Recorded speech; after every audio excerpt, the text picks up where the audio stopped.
Okay, stupid truck. Why are you still here? Well, there's a good answer for that. Let's first touch on the fact that I wasn't expecting that video to go so crazy view-wise. Thank you for watching it. Thank you for being awesome Americans and thinking I'm a piece of shit for not liking a stupid truck. Although you could not defend the fact that it's not a stupid truck.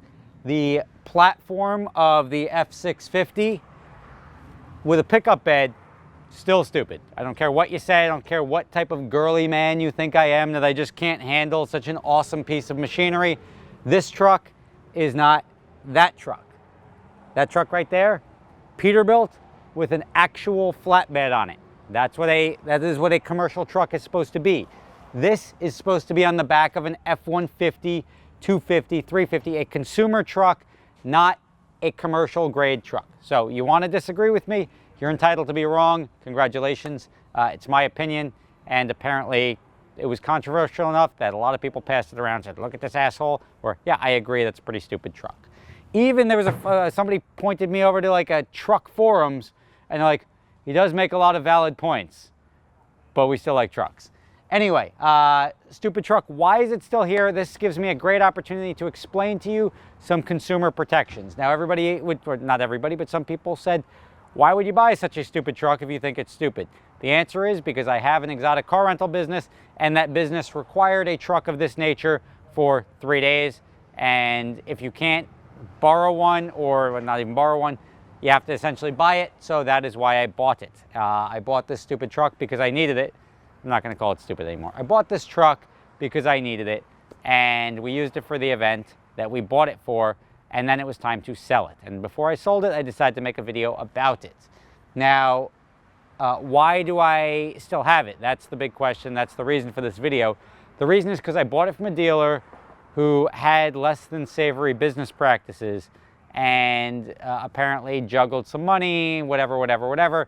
Long story short, he didn't pay the guy who I paid. I paid him for the truck. He didn't pay the guy. The title didn't get released. He apparently did this to a couple of people. The dealership ended up being what we would call a fraud. Why do I have the truck? Because a lot of states protect consumers when dealing with dealers. The car industry attracts a lot of people that may get into it for the wrong reason. But as a consumer, you're considered a good faith buyer if you go to a dealership, pay the dealership for the vehicle, and the title doesn't get delivered. The state will then deliver you a title.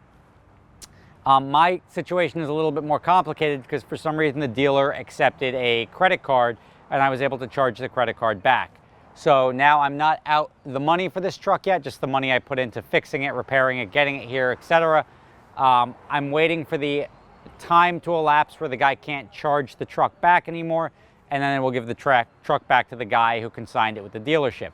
As long as I'm still on the hook for potentially paying for this thing, I'm keeping the damn thing. I had the thing sold through the last eBay auction I did after the last video. Somebody bought it, I took a deposit. I didn't want to keep playing and juggling around with the guy, so I gave the guy his deposit back while I waited to sort this out.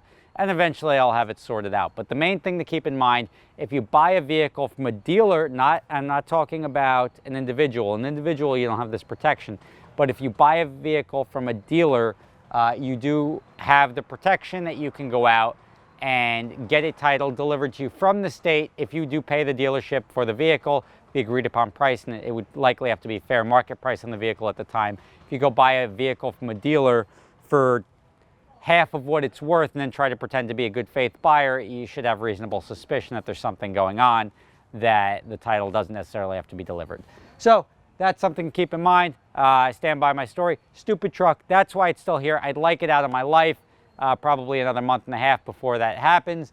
But until that point, I could teach you guys something about buying and selling cars. I got very lucky that the dealership accepted a credit card. If the dealership did not accept a credit card on this, I would have wired him the money.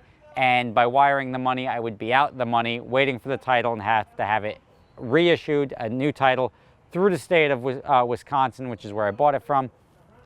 That's it. So if you guys ever find yourself in a situation, don't be nervous about buying through a dealer as long as it's a licensed dealer with the state. If anything is fishy, you can contact the state DMV. They'll tell you whether or not the dealer is in good standing. If they are, you're good to go.